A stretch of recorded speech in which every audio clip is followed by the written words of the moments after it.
Okay, so the first step is going to be to order all of the components and the printed circuit board. So go ahead and open your browser on your computer and go to seedstudio.com. That's seed, S-E-E-E-D, studio.com.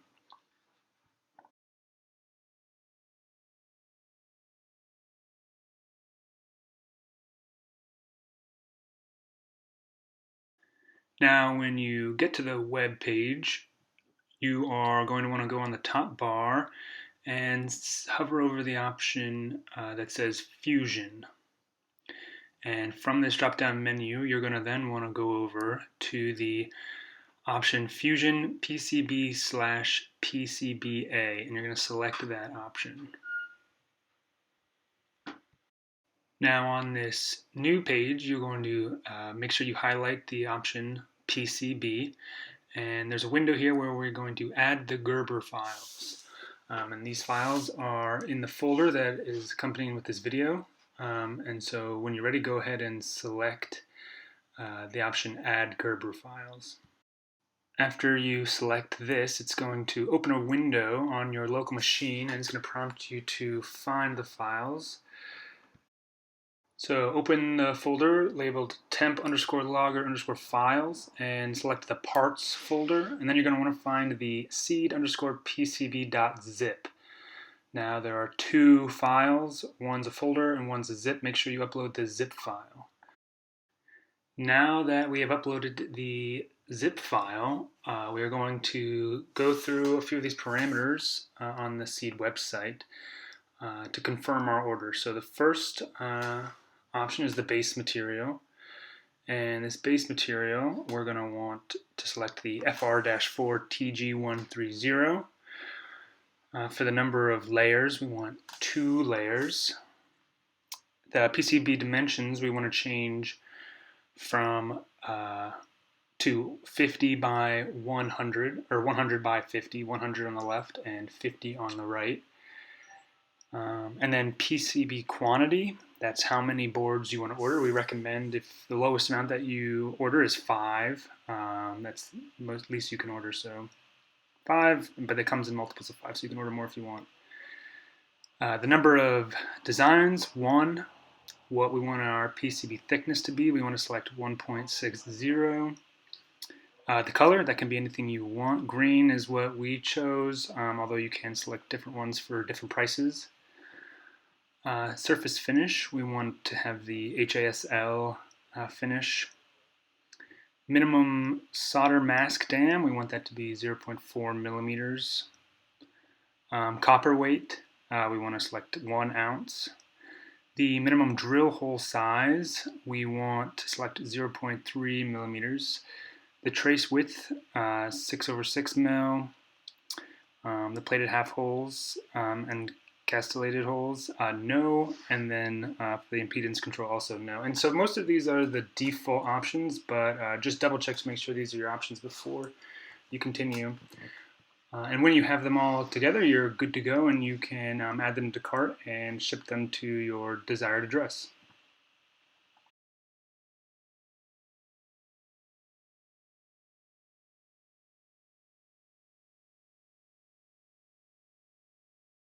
To buy the temperature probe, the temperature sensor that we're going to attach to the circuit board that we just ordered, there isn't a consistent retailer that offers them. However, if you do a simple search in a search engine and you search DS18B20 temperature sensor with stainless steel package, you could even add the word waterproof, you'll get a list of results, and each of the results are generally comparable. And they offer a range of prices. It's fine to buy these off eBay. If you want, for example, here I found someone selling a 1 meter waterproof DS18B20 digital thermal probe temperature sensor. This one they're advertising is new for Arduino, but it doesn't matter. As long as you purchase something that's waterproof and also comes with the title DS18B20. You should be fine. Each of these probes, they vary in the coloring of the internal wires, except they still stick to the conventional red is power, black is ground. And I've seen yellow and I've seen blue, but both yellow or blue or even green or something like that refers to the signal wire. So when you're assembling the probes later in the video, just remember that they can come in different colors. The signal wire can be different colors. Another thing to note is that oftentimes these temperature probes are shipped from China. So depending on your location on the globe, for example, for me, it's a 2-month delivery time. So this component is likely to be the component that takes the longest to arrive when you're working on these data loggers, so just keep that in mind. Next, we are going to order parts from the DigiKey website. So to do this, open up the temp logger files folder and search parts. And then you're going to want to open the CSV file, digikeypartlist.csv. Each row in this Excel sheet corresponds to a component that we're going to use for the board. And each column is a different parameter. So we have column B, which is the number of each component for a single board. We have column C, which is the DigiKey part number. Column D, which is the manufacturer part number. Column E, which is the description, and column F, which is our customer reference, but also the location on the PCB that we just ordered for where these components are going to go. The quantity column is the number of each component that you would like to order based on the value you inserted in cell B1. The cell B1 corresponds to the number of total boards that you want to assemble.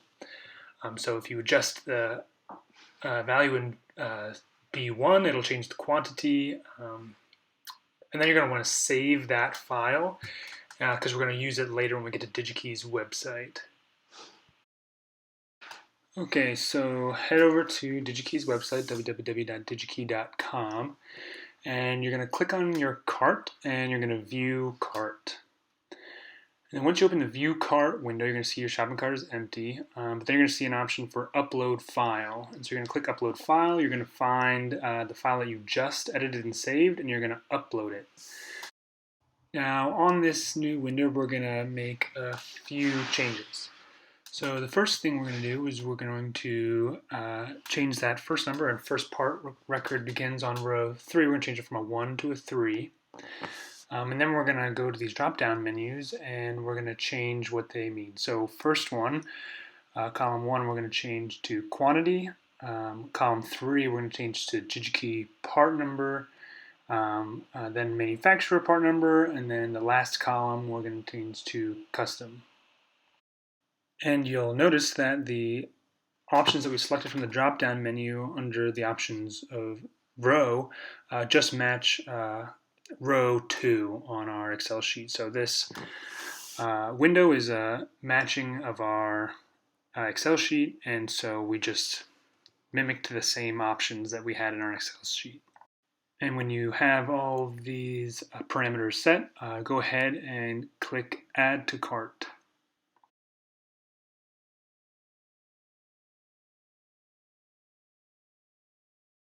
And once your request has been processed, it will likely take you to a window asking you to make adjustments to your order, but you can disregard this page and just go ahead and hit the Submit button.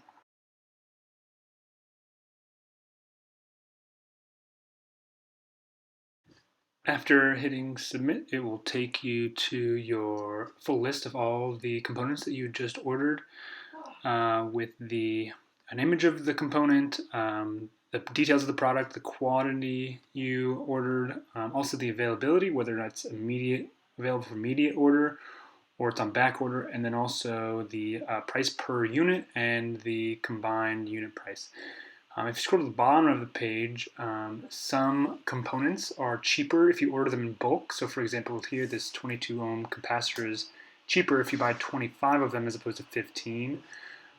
So you can go ahead if you want and order 25 of those for no extra, or so that it's cheaper altogether.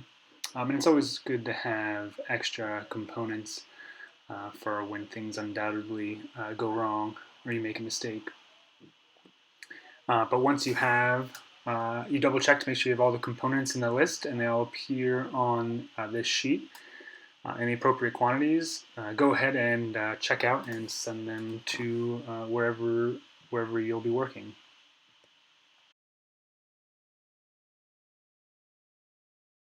The information for the remaining components can be found in the folder that we provided under the Excel spreadsheet, all tools and parts.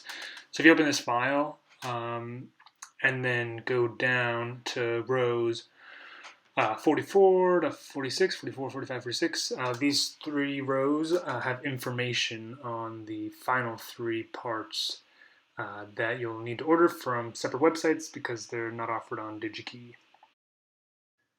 These components can't be found on DigiKey's website, so they have to be purchased by their unique manufacturer, which it can be found in the description column of these three rows. So you're going to want to take these descriptions and copy and paste them into your internet search bar, and for each one of them we're going to have to go to a different retailer. So for the first one, we're going to go to Polulo's website. So open up your browser and you're going to search for this Polulo 5-volt step-up voltage regulator. Feel free to pause the video here to get all the information. The next component, the memory card SD slot holder, can be found on Newark's website. So once again, you can pause the video here. You can look at this information and you can enter in this unique Newark ID up into the search bar on Newark's website to find the SD card slot. And you're going to need one of these per board. So depending on how many boards you order, just order the same number as both the Polulo step-up, 5-volt step-up voltage regulator, and also the SD card slot. And lastly, you're going to need one SD card per data logger. So for each SD card slot and data logger that you order, you're going to want to order one SD card. We put in 8 gigs because for some reason the 8 gigs are cheaper than 2 or 4 gigabyte SD cards. And once you have all the components ordered and they arrive to you, we can get to assembling the data logger. So stay tuned for the next part of this video series.